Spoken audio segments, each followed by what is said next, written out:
Hello તાલીમાર્થી મિત્રો, આ વિડીયોમાં આપણે કોમ્પ્યુટરને સીડીના ઉપયોગ વડે ફોર્મેટ કરતા શીખીશું. અમુક વખત પીસીમાં વાયરસ આવી જાય છે, અથવા તો પીસી ખૂબ જ ધીમું થઈ જાય છે, અથવા મારા આ પીસીની જેમ હાર્ડ ડિસ્કમાં પ્રોબ્લેમ આવે છે, ત્યારે પીસીને ફોર્મેટ કરવું પડે છે. અહીં મારે આ રીતે બ્લુ કલરની સ્ક્રીનનો પ્રોબ્લેમ આવે છે, એટલે મેં એક વખત પીસીને રિસ્ટાર્ટ કરી ઓટો રિપેર પણ કર્યું, પરંતુ ફરીથી આ જ પ્રોબ્લેમ આવ્યો. જેથી અમે સીડી અથવા ડીવીડીનો ઉપયોગ કરી તેને ફોર્મેટ કરવા માટે સીડી ડ્રાઈવમાં સીડીને ઇન્સર્ટ કરીશું. અહીં મેં વિન્ડોઝ 10 પ્રોની સીડી ઇન્સર્ટ કરેલી છે. અહીં તમે બુટેબલ પેનડ્રાઈવનો પણ ઉપયોગ કરી શકો છો. ડીવીડીને એક વખત ઇન્સર્ટ કરીને તમારા પીસીને રિસ્ટાર્ટ કરો. જ્યારે પીસી રિસ્ટાર્ટ થતું હોય ત્યારે ડિલીટ, F10 અથવા તો F8 કીને ઝડપથી વારાફરતી પ્રેસ કરો, જેથી આ રીતે press any key to boot એવું લખેલું આવશે. ત્યારે કીબોર્ડમાંથી કોઈ પણ એક કીને પ્રેસ કરી દો, જેથી થોડી પ્રોસેસ થઈને કંપનીનો લોગો આવશે. ત્યારબાદ વિન્ડોનું સેટઅપ સ્ટાર્ટ થશે, જેમાં લેંગ્વેજમાં ઇંગ્લિશ US સિલેક્ટ કરી ટાઈમ અને કરન્સીમાં ઇંગ્લિશ ઇન્ડિયા સિલેક્ટ કરો. ત્યારબાદ નેક્સ્ટ પર ક્લિક કરો, જેમાં વિન્ડોઝ 10 સિલેક્ટ કરી ફરીથી નેક્સ્ટ પર ક્લિક કરો. ત્યારબાદ આઈ અગ્રી ટર્મ્સ પર ક્લિક કરી ફરીથી નેક્સ્ટ પર ક્લિક કરો. હવે અહીં હાર્ડ ડિસ્કના બધા પાર્ટીશન દેખાશે. તેમાં એક પછી એક સિલેક્ટ કરી બધા પાર્ટીશનને ડિલીટ કરી દો.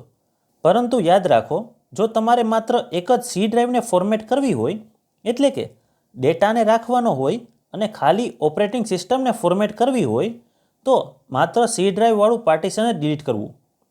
જનરલી જો તમને યાદ ન હોય તો ઉપરથી જે મોટું પેલું પાર્ટીશન હોય તે સી ડ્રાઈવ હોય છે. બધી ડ્રાઈવ ડિલીટ થતાં એક જ પાર્ટીશનનો ઓપ્શન્સ અનએલોકેટેડ સ્પેસ આવશે. હવે તેમાં નવા પાર્ટીશન કરવા માટે ન્યૂ પર ક્લિક કરો. જેટલા MBનું પાર્ટીશન પાડવું હોય તે પ્રમાણે અહીં લખવું પડે છે. જેમ કે મારે અંદાજિત 120 GB માટે હું 1,20,000 MB લખીશ અને એપ્લાય પર ક્લિક કરીશ, જેથી થોડી પ્રોસેસ થઈને અમુક ઓટો પાર્ટીશન બનશે અને ત્યાર પછી મારી ડ્રાઈવ દેખાશે. બાકી રહેલ પાર્ટીશન માટે તમે સિલેક્ટ કરી એપ્લાય કરી દો. જો જરૂર હોય તો આમાં પણ તમે MB લખીને વધુ પાર્ટીશન પાડી શકો છો. હવે આપણે પાડેલા પહેલા પાર્ટીશનને સિલેક્ટ કરો. તે સિલેક્ટ કરી નેક્સ્ટ પર ક્લિક કરો, જેથી ઇન્સ્ટોલિંગ વિન્ડોઝના 5 સ્ટેપ આવશે, જેને એક પછી એક કમ્પ્લીટ થવા દો. આ 5 સ્ટેપ દરમિયાન પીસી એકાદ વખત રિસ્ટાર્ટ થશે, તેમજ આ પ્રક્રિયામાં સમય પણ વધુ લાગશે. બીજી વખત પીસી રિસ્ટાર્ટ થશે ત્યારે આ રીતે સ્ટાર્ટિંગ સર્વિસ લખેલ આવશે. ત્યારબાદ થોડી પ્રોસેસ પછી ગેટિંગ રેડી સાથે પીસી લોડ થશે. ત્યાર પછી થોડા સમય બાદ વિન્ડોઝનો લોગો આવીને કન્ટ્રી સિલેક્ટ કરવું પડશે, જેમાં અહીં ઇન્ડિયા સિલેક્ટ કરી નેક્સ્ટ પર ક્લિક કરતાં નેટવર્કના કનેક્શન માટે પૂછશે. તેને હાલ પૂરતું આપણે સ્કીપ કરી દેવું. હવે પીસીનું નામ માટે આપણને કહેવામાં આવશે, જેમ કે અહીં હું કોપા PD6 લખી નેક્સ્ટ પર ક્લિક કરતાં પાસવર્ડ માટે પૂછશે.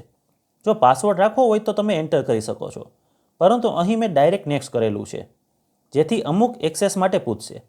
તેમાં જરૂરી ન હોય તે બધા એક્સેસને ઓફ કરી દો. મેં બધા એક્સેસને ઓફ કરેલા છે અને નેક્સ્ટ પર ક્લિક કરતાં થોડી વારમાં આપણું પીસી ફોર્મેટ થઈને યુઝ કરવા માટે તૈયાર થઈ જશે.